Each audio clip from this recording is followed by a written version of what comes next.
জিয়া, জামাতের খালেদা জিয়া, জামাত ইসলামের খালেদা জিয়া, মামুনুল হক সাহেবের খালেদা জিয়া, 18 কোটি মানুষের খালেদা জিয়া, ঠিক কিনা?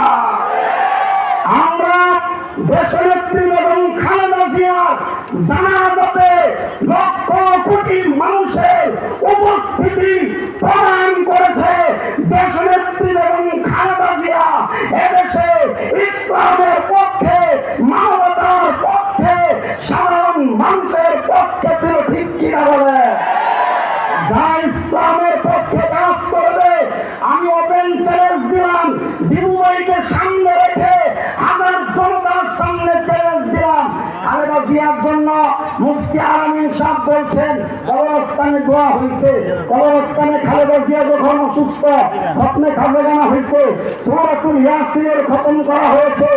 এরপরে খালেদা জিয়ার সুস্থতার জন্য মুফতি আলামিন সাহেব ছাত্রদেরকে নিয়ে লাগাতার 40 দিন সূরাতুল ইয়াসিনের খতম করছে। আল্লাহু আকবার বলেন। এরপরে যখন খালেদা জিয়া ইন্তেকাল করলেন, আল্লাহ পাক মরহুমার কবরকে জান্নাতুল ফিরদাউস বানায়া দিয়েছে বলে বলেন আমিন।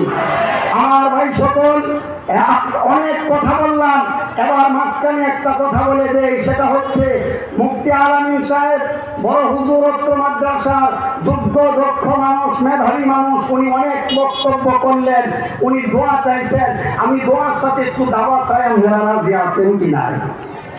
সবাই কয় না, আছে কি নাই?